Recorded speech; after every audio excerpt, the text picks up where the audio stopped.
I'll mention that CY was asked about it in our post press conference gathering. And he just basically, Evan, I think, asked the question, all right, so Joel Wolf has this call tonight.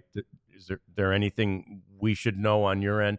He goes, I'll just say we had a great conversation with Sasaki and his group when we did, and we haven't heard anything since, and we're just letting the process follow its due course. So, which is what we expected, but you have to ask that question. Well, sure you do. And, I listened to the call. It was pretty funny because the call started and you could see Joel Wolf talking. And it was like, well, shoot, he's on mute. Maybe he's just talking to his assistants or something. Sure. And then all of a sudden he looks at his phone and like, I'm on mute. He's like, well, I've been on mute for 3 minutes, so here we go again. But he didn't offer a lot, and he said that's by Sasaki's request and also in his interest too. He doesn't want to do anything to rock the boat. He said that they did not tell teams to not discuss anything. So the teams that have confirmed that they met with Sasaki, like the Rangers, don't hold that against them. Everything's fine there. But I guess the update is that Sasaki is in Japan, meeting, hanging out with his fam and his team of people who are helping him make this decision. Wolf didn't confirm the teams, how many. He did say there were 20 teams that initially sent in proposals, which seems like a low number. Shocking to me. I read that too. That's 2/3. That's 2/3 of the league.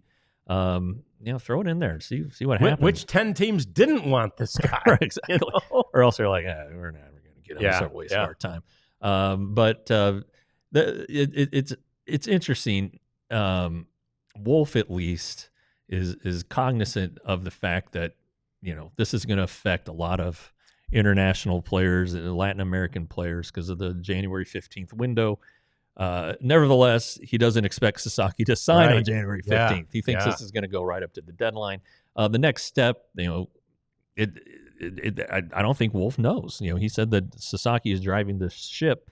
There's the possibility that a few more teams will get initial interviews, or maybe Sasaki's going to make some cuts, make some trips, and then decide.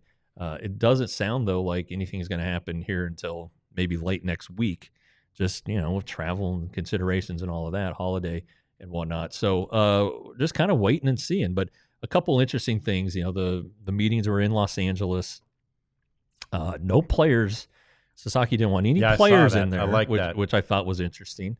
Which meant that maybe that put the Dodgers at a decided disadvantage, and the Padres too. Although he knows those guys, so market size, it doesn't really matter.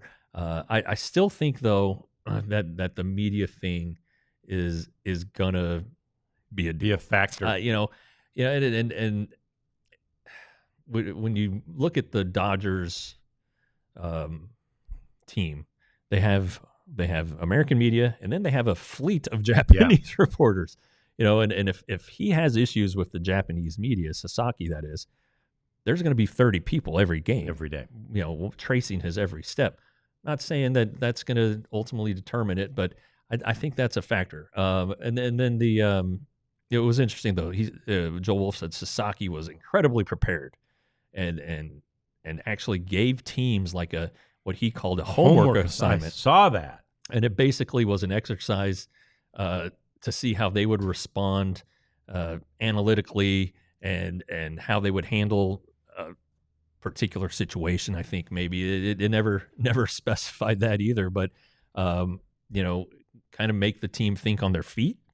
And as Joel Wolf said, it kind of really gave the teams a chance to express what they specialize in. So we all know how smart Chris Young is. I mean, he went to Princeton, for crying out loud. When I read about the homework assignment, that's exactly what I thought was, okay, so Chris Young is so brilliant and can talk the pitching. One of the things within the homework assignment was pitching development, right? Well, who better to know how to develop a pitcher than a guy who got developed himself, right? Right. And so I thought that really played into their favor, if you will. And then it was a part of the assignment was, how do you intend to handle, this Japanese player, this player being here? And again, the Rangers have a blueprint. I mean, they, are at the winter meetings, we saw John Blake being interviewed by Japanese media because they had handled that process so well. So it does seem like that they check both those, but that may not be all that's in the homework assignment, but both of those things are components of it. Yeah, and I thought that something that intrigued me was Joel Wolf said Rōki is not a finished product. Right. And he wants to be not just the best Japanese pitcher ever in the United States. He wants to be one of the best pitchers in baseball history, and is motivated to do so. And he wants to take advantage of everything. He wants to play the best players. He thinks that that's going to accelerate his path to greatness, is to jump now and face the best players. And then, but he wants a team that's going to help him transition quickly, but then keep him great. And I thought. Joel Wolf said, the meetings generally consisted of the couple top baseball officials, manager, pitching coach, and then people from various, research and development staffs, the medical staff. I think those are all, you can't get much better than Bruce Bochy and Mike Maddox. No. As a 1-2 punch. No. And Chris Young. Yeah, right. Yeah. Just Chris's ability to talk the game. And then, I'd really like to know who the people were, like the medical staff people. I mean, what if they just brought in Keith Meiser, the leading orthopedist in the country, and listen to Keith talk about it, and because the Rangers are dealing with some guys who are coming back from Tommy John surgery. I think that's something that maybe Sasaki is going to be looking at. All of these things. And if Sasaki was prepared, then he understands that Japanese pitchers generally get hurt when they come to the United States. I mean, it's, Darvish had Tommy John surgeries. Ohtani's had 2, for crying out loud. Yeah. Yamamoto last year had an elbow sprain. Kende Kodai Senga with the Mets was injured this year. There's just a bunch of Japanese players that come over and get hurt.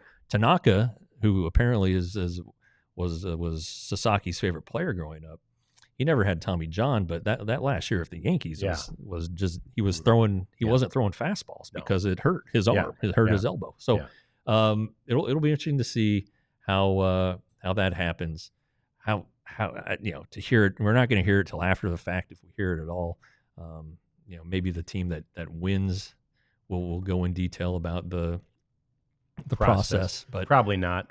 So anyway, probably not. One thing I really liked is that Sasaki himself wanted to make this an even, match, right? He wanted every team to have 2 hours or less. He wanted, as Jeff mentioned, no players involved to try and sway the thing. Although, Joel Wolf said it was kind of like the Rōki Sasaki Film Festival, right? Everybody was showing films and videos, but there were films, there were videos, there were books, that were all presented as part of their package. Teams trying to get creative, but playing by the rules, which you certainly had to do if you want to stay in this race.